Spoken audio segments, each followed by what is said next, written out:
What should you do after your car's jumped? We'll cover the 3 essentials in this video. Now, when you get your car started, don't just turn your car off. You need to keep the engine running for at least 20 minutes. Why? Well, your alternator needs time to charge your battery. If you turn off the engine too soon, the battery might not have enough power to start the car again. Plus, this gives your car a chance to fully charge up that battery before you go anywhere. So keep it running for a bit. Trust me, it's worth it. But why? The alternator needs time to charge the battery after it's been depleted. If you turn off your car too soon, the battery might not have enough power to start the engine again. Alternator's function.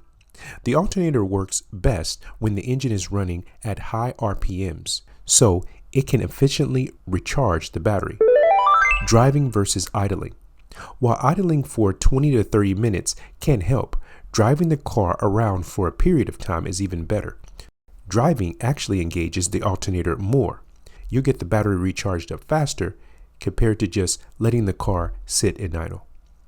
If you're in a rush, 20 minutes is typically the minimum amount of time, but if you can, try to drive for a bit to really give the battery a proper recharge.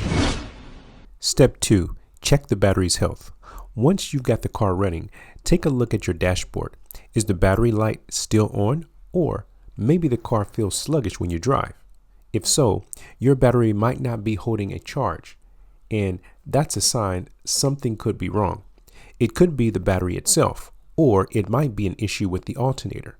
But remember, if it is an issue with the alternator, your vehicle could stop when you're driving.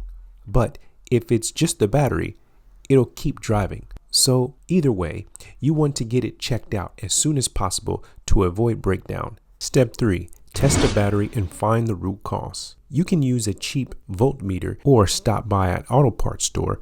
Most will check it for you for free without even taking out the battery. When you connect the reader that they have at the location, it will print you out details, a reading of what's going on with your battery inside of the cells. But if you want to check it yourself with a voltmeter, if the car was off, it would be 12.6 volts or more. That should be the reading of the battery.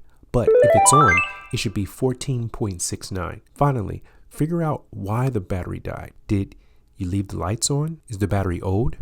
Or is the alternator failing? You'll be able to find those details out with the visit to any of your local parts store, such as AutoZone, etc. And if you have any other issues or the alternator has failed, catch these issues now before you get stuck again. Well, those are the 3 points. We hope they helped you out in your success with getting back on the road. Jump starting gets you going, but doing these 3 things keeps you going. Hit the like button if this helped you, and give us a like if you like quick car tips. Stay charged.